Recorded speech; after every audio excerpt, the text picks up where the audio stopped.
smell in the toilet is coming from the toilet and you don't know what is wrong with it, I want to show you how to fix it. You see, it's moved and see if it is not rocking, so that way you know that it's flush 100%, or maybe you have something else going on. Okay, first I'm going to give you a little bit of theory, so that way you're going to understand how everything works if you've never done this before.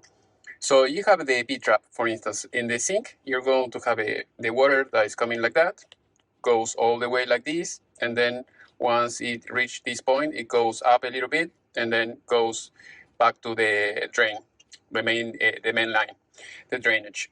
So when you stop using the water in the sink, you're going to have water here on this level, from here to here. So the way all the smell that's coming from the main line, it's not going to go up, and you're not going to have the smell everywhere. In the toilet, you don't have this under the floor. You have this, the P-trap. It will be on the toilet itself. So I'm going to show you now on the whiteboard, so that way you understand. Here you have another example. For instance, you have the same thing, the P-trap. So here you're going to have this filled with water all the time. So the smell will not go from here, from the main line, to the sink, and you're not going to have it, the smell in the room. So now I'm going to show you with the toilet, so that way you understand how it works. Here I have a graphic. So as you can see, as soon as you have the fumes going towards this side, you're going to have the water here, and the water will prevent the smelling all the fumes. As soon as you have more water going inside, you're going to have also the air that is coming here, and always you're going to keep a remaining water here. So even if you have more fumes coming here, you're not going to have this issue. But if you have a block here on the main pipe, you're going to have the problem that the water will siphon and will get inside. So if you're getting a smell in the sink, that is the main reason. You have to block the blockage that you may have on the roof. So with the toilet, you have a similar situation. So for instance, here you have the siphon that I was talking before, and then you're going to have the water going in, and you're going to have the water here, and you're not going to have the fumes going up. But let's say that you have the blockage here, you're going to have, let's say this is another case, you have the blockage here, you have water going there, and it will pull the water that you have here because you have a blockage on the pipe that goes to the roof. So if you have a problem like that, you know what is the solution. So we have to unblock this side. But this is how it works, the toilet inside, so that way you know how it works. So if this is not completely flush, or it's a little bit sink, the flange is not sitting properly, or is below the floor, you're going to have that issue that I just told you before. Here is the example of the pipe that I was talking before. So as you can see over there, we have the pipe coming out from the roof, and here we have another house, same thing.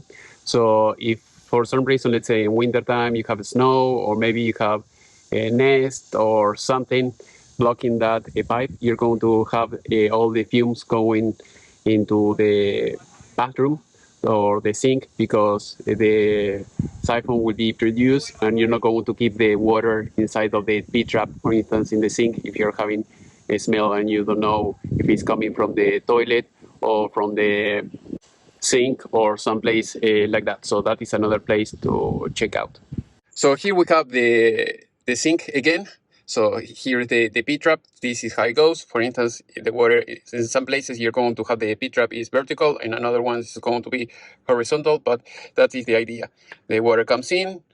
This is going to fill with water all the time, so that way the smell will not go out. Hopefully that is understood. So here we have the toilet. So the toilet, if the toilet is not completely flush against the floor, you're going to have some issues. Usually that happens when you have someone, removing the toilet, putting a new flooring, and then they put everything back, and then you don't have the toilet is not going to be completely flush, or the wax ring is not going to be sealing the toilet completely. So as you can see here in the toilet, instead of having the P-trap separately, you have it is built in the toilet, like I mentioned before. So here you have the water goes in, here goes there, and then it goes out. So in this case, you're going to have always water here. If you don't have water here, you're going to have the smell coming out from the source. So basically that is how it works. So here we have, for instance, the flange on the floor. So usually is like a quarter of an inch or a 1/8. Usually it's very little or almost flush against the floor. So if it's too tall, you're going to have the problem that the toilet is going to be rocking and it's not going to have a good seal. If it's too low, you're going to have the same issue. It's not going to seal properly. So the solution is one, or you do the whole flooring. That surely you're not going to do it, or you can lift it up, or you can apply some type of adapter. So in this case, we're going to put an adapter. It's the easiest solution. So basically, it's another flange with a rubber seal on the bottom. Some people they don't know this, and then they put the regular flange, like you're going to see in this case. They put the flange with no rubber seal or anything like that. So that is why they were having all that issue. So in this case, I'm going to leave the flange in the same way. I'm going to put another flange, or you can put a wax ring or a rubber ring. That I like the best is waxless ring, and it can create the surface, and it's going to be a little bit higher, so that way it will touch and you're not going to have that issue. So basically here, what I did is I took the toilet apart. I unhooked the toilet, and I put the flange, the new flange with the rubber seal, like I said, and then the waxless ring on top of it, and that will fix the problem, because as you can see here you don't have any P-trap. So basically, you have the water going down to the source, and you have the smell going up. So if you don't have the P-trap built in the toilet, you're going to have the issue. So that is the main difference between a regular sink and a toilet. So toilet has the P-trap built in. Here you don't have it, and you have to build it, with the P-trap that I just showed you before. So that is how it works. For instance, this is the example. So this is the P-trap. If you have some issue like that in your sink, this is how it comes. Just in case if you have maybe you don't have a P-trap or something else is going on, but this is how it works. That is how it's kind of like that. It's built in the toilet. It could be similar. It's going to be different, but the idea is the same. Water gets in, it will stay on this loop that you see here, and then that way it will prevent the smell from coming out. So now I'm going to show you in the real life how you can fix this. Right. So if you have to buy, you can buy this. For instance, you see it's 4-inch, and you have this. So you have to put it in the flange that you have. Make sure that it's completely flush and it's going to sit properly. Otherwise, you have this one. They don't have any more here, but it's the same thing. 3 inches. Here it says inside.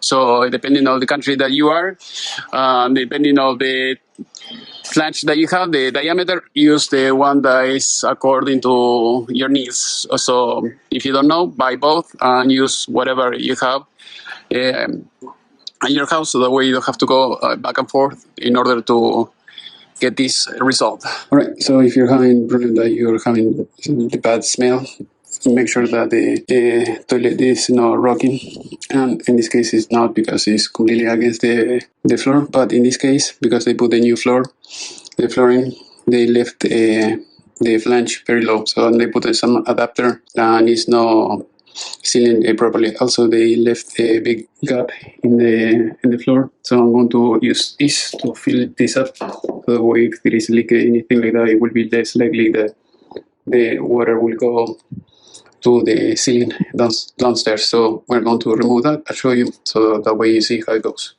All right, as you can see, I'm removing the flange and also all the wax that you see here. So this is no poop, so don't worry about that. If you see all that thing that is brown, it would be nice if they could make it maybe pink or blue or something else, but we are removing here the old adapter that they put, that it didn't have any rubber seal or anything like that. So here I have the other size that is going to fit fine. In this case is the 3 inches. The other was 4 inches. It wasn't going to fit.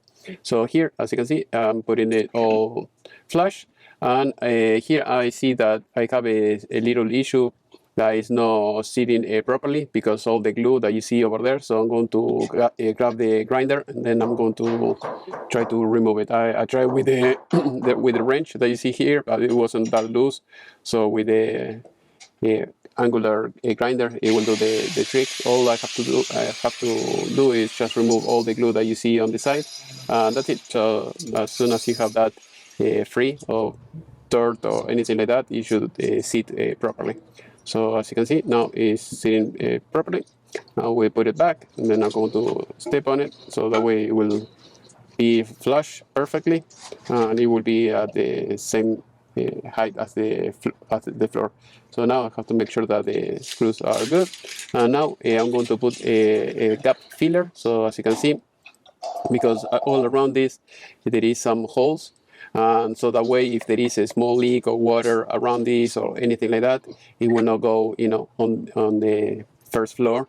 And by doing this, it's very cheap. It's $4. You buy a can and you have enough for all that. So if you can do that, that would be great. Now all I have to do is I have to grab the toilet, and then I have to remove the wax that is under it. So I'm going to show you, and after that we should be good. So make sure that it will not fall, otherwise it may break down. So it may break. So now with the spatula, I'm going to remove. This is wax, it's not poop or anything like that. And then that's it. So once it's clean, we can start putting it back. So you can buy these spatulas for $1. Okay, as you can see, you have the wax, or you have this one that is made of rubber. So I prefer this one. So you put it and you can reuse it. There is no problem with that. But if you use this one, is wax. Once you squeeze it, that's it. It's done. So you can reuse it. So use this, and it's very easy. No leaks, water-free, and it works very, very good. So here, as you can see, that is how you have to use it. The reason that people use the wax rings is just because it's cheap. That's it. As you can see, you have the thickest one. The best one is $8, and then here you have for $6. Most people use the $4, the $9, the $5, and you have even the cheaper one for $2, $1.98.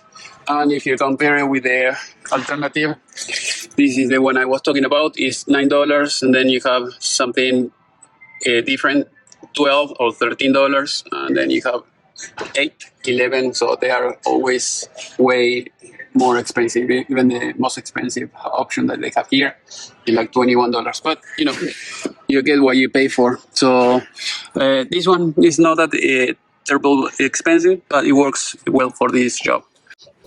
All right, as you can see, we are putting the waxless ring, and that's it. So if you use the rubber ring that you see on the bottom, is if you want to make it higher, but in this case I will need only just the rubber seal, in case if you didn't have the flange or anything like that. So with the rubber seal or the waxless ring, that will do it. So just make it sure that it will fit inside properly, and after that put the toilet on top, and that's it. Make sure that the screws will fit in place, and it's a very easy job. Once it's done, make sure that everything is hooked up, all the water line and everything else, and it should not rock or anything like that. It should be firm against the floor.